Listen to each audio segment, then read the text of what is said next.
अस्सलाम वालेकुम व्यूअर्स, अशरफ सेल यूट्यूब चैनल में खुश आमदीद। आज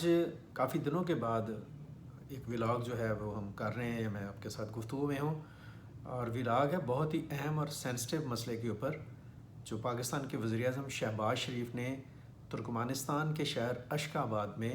अपनी तकरीर के दौरान या अपनी गुफ्तगू में जिसकी निशानदेही की है। इशू ये है, उन्होंने कहा है कि अफ़गानिस्तान दुनिया के लिए दहशत गर्दी के एक नए मरकज़ के तौर पर, नए ख़तरे के तौर पर सामने आ रहा है फिर से, और इसके बारे में आलमी बरादरी को फोकस होना पड़ेगा। ख़ास तौर पर मैं ये समझता हूँ कि अमेरिका को, चाइना को और रशिया को इसके ऊपर बहुत तवज्जो देने की ज़रूरत है, इस मसले के ऊपर। इसी तरीके से जो इस्लामी दुनिया है या इस्लामी ममालिक हैं, ख़ास तौर पर इस रीजन के जो मुल्क हैं, जो सेंट्रल एशिया के मुल्क हैं, ईरान है ख़ास तौर पर, सऊदी अरेबिया है और तुर्की है, और उसके साथ यूएई है और कतर है, इन इस्लामी ममालिक को भी इस मसले के ऊपर काम करने की ज़रूरत है। इसमें दो राय नहीं है, और बिल्कुल ये चीज़ जौन सी है वो क्रिस्टल क्लियर दुनिया के सामने आती जा रही है कि अफ़गान तालिबान की जो रजीम है, ये जो अबूरी हुकूमत है, ये मुसलसल ना सिर्फ ये कि ख़ित्ते के लिए बल्कि दुनिया की सलामती के लिए ख़तरा बनती जा रही है। अभी चंद दिन पहले जो एक रिपोर्ट आई उसमें ये बात कही गई कि अमेरिका ने जब 2021 में अफ़गानिस्तान को छोड़ा था और अरब डॉलर्स का जो असलहा वहाँ पर वो छोड़ कर चला गया था, वो टीटीपी के हाथों में आ गया, यानी दहशत गर्दों के हाथ में आ चुका है और वो उसका इस्तेमाल कर रहे हैं। इससे पहले अक़वाम मुत्तहिदा की रिपोर्ट में निशानदेही की गई कि अफ़गानिस्तान जो है वो दुनिया भर के दहशत गर्द वहाँ पे इकट्ठे हो रहे हैं। यूएसए के प्रेसिडेंट ने, यूएसए के आप कह लें कि फॉरेन मिनिस्टर ने इस मसले के ऊपर बात की और निशानदेही की कि ये बड़ी तशवीशनाक सूरत हाल है। इसी तरीके से दुनिया में इस पर बात हुई और पाकिस्तान तो अफ़गानिस्तान की इस सूरत हाल का बराह रास्त सामना कर रहा है। बराह रास्त इस दहशत गर्दी के सामने में है पाकिस्तान, यानी दहशत गर्द जौन से हैं वो अफ़गानिस्तान की सरजमीन से उठकर पाकिस्तान के दो सूबों ख़ास तौर पर बलूचिस्तान और खैबर पख्तूनख्वा में एक शरअंगेज़ी करते हैं, एक तरह की वो एक दहशत गर्दी करते हैं जिससे पाकिस्तान को मुसलसल नुकसान हो रहा है, जानी नुकसान भी, कीमती जानें जौन सी हैं वो शहीद होती हैं। इसी तरीके से बदअमनी फैलती है और मुआशी लिहाज से बड़े बुरे असरात इसके ऊपर होते हैं। पाकिस्तान बार बार वार्न कर चुका है अफ़गान तालिबान रजीम को कि आप ये जो दहशत गर्द हैं, ये जो शर पसंद हैं, अमन दुश्मन नासरा, इनके ख़िलाफ़ कार्रवाई करें, वरना फिर हम खुद कार्रवाई करेंगे। और फिर हमने ये भी देखा पिछले दिनों कि अफ़गानिस्तान पाकिस्तान की हद तक नहीं रहा, उसने ताजिकिस्तान पर भी ड्रोन हमले किए जिससे चीनी शहरी जौन से हैं वो ज़ख्मी हुए हैं। तो ये एक थ्रेटनिंग एक प्रॉब्लम बनता जा रहा है और मुसलसल ये ग्रो कर रहा है, रुक नहीं रहा। एक तरह का जिसे कह लें ख़तरा जो है वो बढ़ रहा है। और बदकिस्मती ये है कि अफ़गान अबूरी हुकूमत जो है वो इंटेंशनली,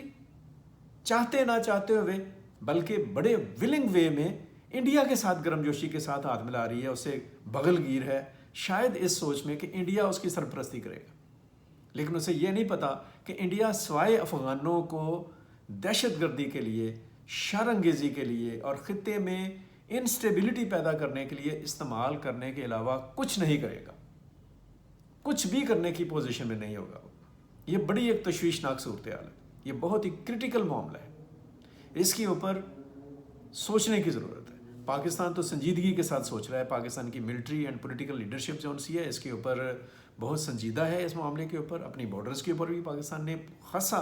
एडमिनिस्ट्रेटिवली काम किया हुआ है, अफ़गानिस्तान के साथ ट्रेड बंद है, आना जाना बंद है, पाकिस्तान की सरजमीन पर मौजूद जो गैर कानूनी अफ़गान बाशिंदे हैं उनको वापस भेजा जा रहा है अफ़गानिस्तान। इसके अलावा दुनिया की तवज्जो दिलाई जा रही है कि इस मसले को देखें, इस पर गौर करें, इसको इग्नोर ना करें।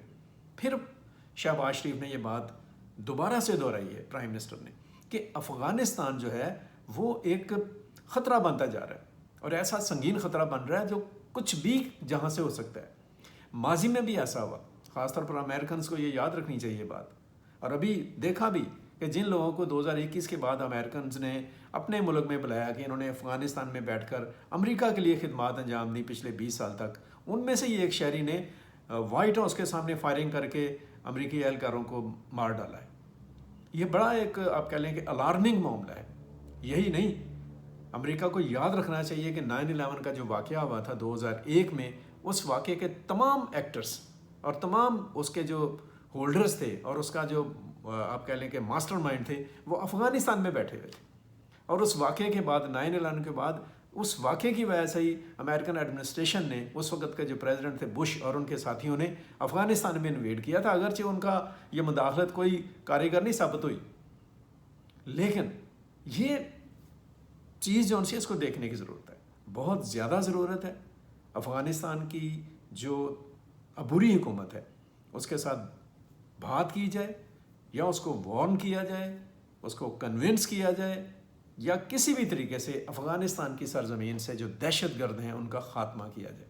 ان دہشت گردوں کو خاتمہ نہ کیا گیا تو ابھی تو یہ پاکستان کے لیے سردرد بنے ہوئے ہیں، لیکن آنے والے دنوں میں یہ اس خطے کے لیے مصیبت بنیں گے، اور پھر اس سے بھی آگے جا کر یہ پوری دنیا کے امن کے لیے مسئلہ بن جائیں گے،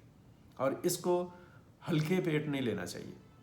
میں یہ سمجھتا ہوں کہ چائنا کو، رشیا کو، امریکہ کو، اور پھر سعودی عرب، ایران، ترکیہ، UAE، قطر جیسے ممالک کو، مصر جیسے ممالک کو اس مسئلے کے اوپر بہت سنجیدہ تھاٹ کے ساتھ آگے بڑھنا چاہیے۔ پاکستان اپنے اینڈ کے اوپر ہر کام کر رہا ہے، مذاکرات بھی کیے ہیں افغان طالبان کے ساتھ، پہلے قطر میں کیے، پھر ترکیہ میں ہوئے، اور اطلاعات کے مطابق ایون سعودی عرب میں بھی یہ مذاکرات ہوئے ہیں، لیکن ان کو سمجھ نہیں آ رہی ہے، یہ افغان رجیم جو ہے یہ باز نہیں آ رہی ہے، پیچھے نہیں ہٹ رہی اپنے عزائم اور اپنے جو پلاننگز ہیں، اور جن کے ہاتھوں پر یہ کھیل رہے ہیں ان سے یہ پیچھے ہٹ نہیں رہے، باز نہیں آ رہے ہیں، اور اگر یہ نہیں باز آئیں گے تو یہ اپنی تو تباہی کریں گے ہی، جو پہلے ہی ہوئی ہے۔ یہ اس خطے کو بھی برباد کریں گے، خطے کے امن کو نشان داؤ پر لگائیں گے، اور پوری دنیا کے امن کے لیے مسئلہ بن جائیں گے۔ یہ بہت اہم ایشو ہے۔ بہتر تو یہی ہوگا کہ افغان رجیم کے جو ذمہ داران ہیں وہ اپنی ذمہ داری کو سمجھیں، وہ اسلام کے بات پر طور پر دیکھ لیں یا اخلاقیات کے حوالے سے دیکھ لیں کہ بد امنی، شر انگیزی یا ایک طرح کی دہشت گردی جو ہے اس کو تو کہیں پر بھی ایکسیپٹ نہیں کیا جاتا۔ اور لیٹسٹ یہ ہے کہ ایون چند دن پہلے، 2 دن 3 دن پہلے شاید افغانستان کے اندر ایک علماء کرام کی ایک کانفرنس ہوئی، کوئی 1000 کے قریب علماء شامل ہوئے ہیں وہاں پہ، انہوں نے بھی کلیئرٹی کے ساتھ 2 ٹوک لفظوں میں کہا ہے کہ جو دہشت گرد ہیں ان کے لیے کوئی گنجائش نہیں ہونی چاہیے، اور جو تنبیہ کرنے کے باوجود دہشت گردی کرتا ہے تو اس کو باغی قرار دے کر اس کو ختم کیا جائے۔ تو جب وہاں کے عوام امن چاہ رہے ہیں، علماء امن چاہ رہے ہیں، تو آپ کس چکر میں انڈیا کے جسے کہہ لیں کہ بنے ہوئے ہیں بغل بچے، نکلیں اس سوچ سے۔ یہ افغان رجیم کے لیے بھی بات ہے، امن کی طرف جانا چاہیے کسی بھی شکل میں، اور الٹیمیٹ یہ ہے کہ پھر کوئی سخت ایکشن کرنا پڑتا ہے تو اس سے بھی گریز نہیں ہونا چاہیے۔ آئی تھنک سو کہ اس صورتحال کے اوپر دنیا اور پاکستان کی جو قیادت ہے وہ تو آلریڈی کر رہی ہے، اس پر سنجیدگی سے غور کیا جائے گا، اور افغانستان کی سرزمین کو افغانوں کے لیے، اس خطے کے لیے اور پوری دنیا کے امن کے لیے دہشت گردوں سے، شر پسندوں سے، انتہا پسندوں سے پاک کر دیا جائے گا۔ ابھی تک کے لیے اتنا ہی، مزید گفتگو ہم اپنے اگلے ولاگ میں کریں گے۔ مجھے اجازت دیجیے گا، اپنا خیال رکھیے گا۔ اللہ حافظ۔ پاکستان پائندہ باد۔